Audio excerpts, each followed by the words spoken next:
আসসালামু আলাইকুম everyone, hello guys, কি অবস্থা সবার? আশা করি সকলেই খুব ভালো আছেন। Welcome to our new video. আজকে আমরা আমাদের তিতাসকে খুব সুন্দরভাবে আপনাদের সামনে উপস্থাপন করতে যাচ্ছি। হয়তো এর আগে আপনাদের সামনে কেউ এভাবে তিতাসকে উপস্থাপন করেনি। তো আজকের ভিডিওটা শুরু করা যাক, লেটস গো।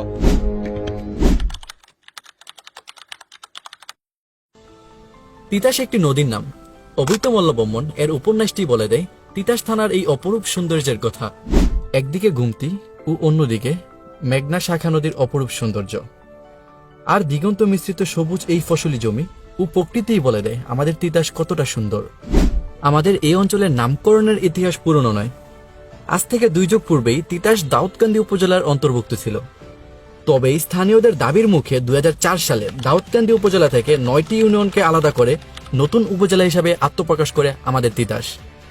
এই এলাকার 5টি ইউনিয়ন দিয়ে বয়ে চলা তিতাস নদীটি চাষীদের যুগ যুগ ধরে বহুল সুবিধা দিয়ে যাচ্ছে। তাই প্রবাহবান এই তিতাস নদীর নামটিকে অনুসরণ করেই নামকরণ করা হয়েছে তিতাস। আজকের এই ভিডিওতে আমরা তিতাস সম্পর্কে জানা অজানা আরো বহুল তথ্য জানতে চলেছি। অবশ্যই আপনার ভিডিওটি শেয়ার করে দিবেন এবং চ্যানেলটি সাবস্ক্রাইব করবেন। আপনার একটি লাইক, কমেন্ট এবং শেয়ার আমাকে ভিডিও বানাতে আরো অনুপ্রাণিত করবে এবং আপনাদের আরো সুন্দর সুন্দর ভিডিও আমি উপহার দিতে পারবো। ঢাকা থেকে প্রায় 60 কিলোমিটার দক্ষিণ পূর্বে এবং কুমিল্লা জেলা সদর থেকে 54 কিলোমিটার পশ্চিমে অবস্থিত একটি নদী বিধুর্ত অঞ্চল কুমিল্লা তিতাস। 9টি ইউনিয়ন নিয়ে গঠিত প্রায় 107.19 বর্গ কিলোমিটার জায়গা জুড়ে বসবাস করে প্রায় 2 লাখেরও অধিক বেশি মানুষ। আমাদের এই তিতাস থানার ইউনিয়ন সমূহগুলো হলো সাতানি, জগৎপুর, বলরামপুর, করিকান্দি, কলাকান্দি, বিটিকান্দি, নারান্দিয়া, জিয়ারকান্দি ও মজিদপুর। আমাদের এই কুমিল্লা একটি ইতিহাস বিচলিত জেলা এবং তিতাস থানা অঞ্চলও তার ব্যতিক্রম নয়। এখানে রয়েছে তৎকালীন জমিদার শ্রী রাম মোচন রায়ের নির্মিত 200 বছরের অধিক পুরনো মজিদপুর জমিদার বাড়ি। এখন আমরা আছি বর্তমানে মজিদপুর জমিদার বাড়ি। এখন আপনাদের জমিদার বাড়ি সম্পর্কে কিছু তথ্য দিব এবং জমিদার বাড়ির কিছু ভিডিও দেখাবো। খুবই ভয়ানক। এদিকে মজিদপুর জমিদার বাড়ি সম্পর্কে কেউ কি জানেন বা বলতে পারবেন কিছু এটা সম্পর্কে? আরো আগে, তাই না? আমাকে দাদা রাখুন।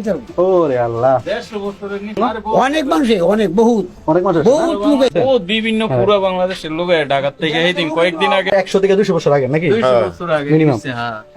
আচ্ছা, এখানকার সাধারণ মানুষের যেটা বললো এটা প্রায় 100 থেকে 200 বছর আগে মিনিমাম। তাহলে বুঝতেই পারছেন যে কতটা পুরনো আর স্ট্রাকচার গুলা কতটা মজবুত যে এখন পর্যন্ত পুরোপুরি কতটা শক্তপোক্ত ভাবে টিকে আছে জিনিসটা। টু বি অনেস্ট, ওই সময়ের মানুষের যেই মানে স্ট্রাকচারাল থিঙ্কিং গুলো ছিল, আমি মনে করি আমাদের আধুনিক সময় থেকে মাচ বেটার। অনেক অনেক।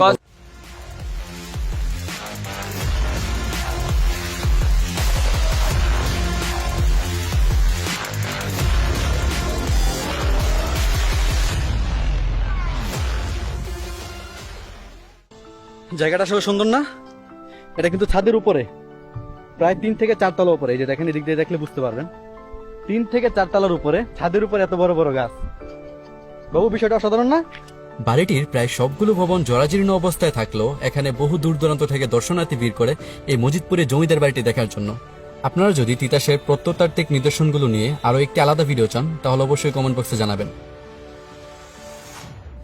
1971 সালে দেশপ্রেমের তাড়নায় মুক্তিযুদ্ধে ঝাঁপিয়ে পড়ে তিতাসের প্রায় 1.5 শতাধিক মুক্তিযোদ্ধা। 20 নভেম্বর সংগঠিত একটি মুক্তিযুদ্ধে দুর্বার আন্দোলনের মুখে পাকিস্তানি হানাদাররা লঞ্চ যুগে ঢাকা পালিয়ে যেতে বাধ্য হয় এবং এভাবেই শত্রুমুক্ত হয় আমাদের প্রাণপ্রিয় তিতাস এবং 16ই ডিসেম্বর বিজয় উদযাপন করে। শহীদদের স্মৃতি আজীবন স্মরণ রাখতে তিতাসে নির্মিত হয়েছে স্মৃতিস্তম্ভ। রয়েছে বাংলাদেশ মুক্তিযুদ্ধ সংসদ তিতাস উপজেলা কমান্ডো। বর্তমানে তিতাস থানা অঞ্চলে শিক্ষার আলো ঘরে ঘরে পৌঁছে দিতে প্রতিষ্ঠিত হয়েছে অসংখ্য শিক্ষা প্রতিষ্ঠান। এ অঞ্চলে শিক্ষার হার প্রায় 42.75% এবং রয়েছে গাজীপুর খান সরকারি মডেল কলেজ সহ 3টি কলেজ, 20টি মাধ্যমিক বিদ্যালয়, 52টি প্রাথমিক বিদ্যালয় এবং 9টি মাদ্রাসা। আইন ও সুশাসনের সুষ্ঠু ব্যবস্থাপনায় এই অঞ্চলের যোগাযোগ ব্যবস্থার ব্যাপক উন্নয়ন ঘটেছে। সড়কপথে ঢাকা অথবা কুমিল্লা মহাসড়কের কল্যাণে গৌরীপুর বাস স্ট্যান্ড হয়ে খুব সহজেই এখানে যাতায়াত করা যায়। বর্তমানে তিতাস থানা অঞ্চলে 66 কিলোমিটার পাকা রাস্তা, 3 কিলোমিটার আধা পাকা রাস্তা ও অভ্যন্তরীণ সড়ক রয়েছে। এর ফলে যাতায়াত ব্যবস্থায় স্বস্তি ফিরেছে তিতাসবাসীর।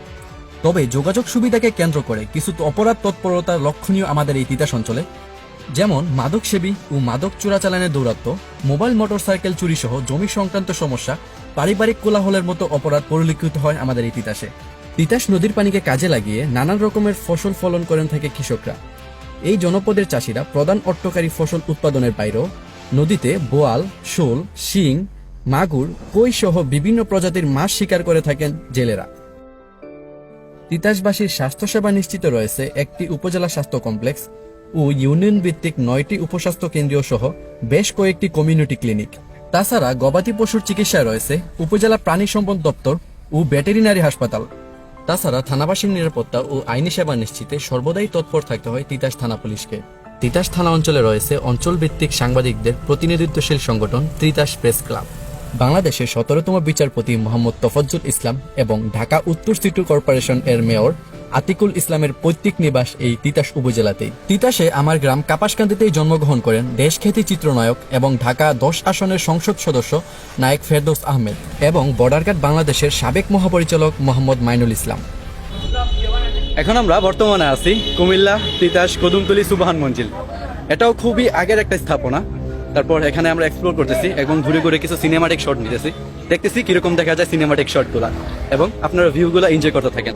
মাসিমপুর আসমানিয়া রাস্তার পাশে কদমতলী গ্রামে কালের সাক্ষী হয়ে দাঁড়িয়ে আছে এই সুবহা মঞ্জিল। এ যেন এক মমতাজের ভালোবাসার জন্য সম্রাট শাহজাহানের নির্মাণ করেছে তার সুবহা মঞ্জিল। চাইলেই এই অসাধারণ সুন্দর জায়গাটি থেকে ঘুরে আসতে পারেন। মজিদপুরে জমিদার বাড়ি ঘোরার পর এখন আমরা আছি জগৎপুর জমিদার বাড়ি। আসলে জগৎপুরে যে জমিদার বাড়ি আছে এটা তিতাসবাসীর অনেকেরই অজানা। জায়গাটা অনেক বেশি সুন্দর, আপনারা চাইলে এক্সপ্লোর করতে পারেন জায়গাটা। আমাদের এই তিতাসে আরো বহু রকমের প্রত্নতাত্ত্বিক নিদর্শন রয়েছে। ভিডিওটি বড় হয়ে যাওয়ার কারণে এই ভিডিওতে সবকিছু কভার করা সম্ভব হয়নি। ভিডিওটি যদি আপনাদের কাছে ভালো লেগে থাকে তাহলে অবশ্যই শেয়ার করবেন এবং তিতাসের সৌন্দর্য অন্যকে দেখার সুযোগ করে দিবেন এবং কমেন্ট করে জানাবেন আপনাদের কাছে এই ভিডিওটি কেমন লাগছে। আপনারা যদি ফেসবুক থেকে ভিডিওটি দেখে থাকেন তাহলে আমার ফেসবুক পেজটি ফলো দিবেন এবং যদি ইউটিউব থেকে দেখে থাকেন ইউটিউব চ্যানেলটি সাবস্ক্রাইব করবেন এবং সবাই ভালো থাকবেন, সুস্থ থাকবেন। আল্লাহ হাফেজ।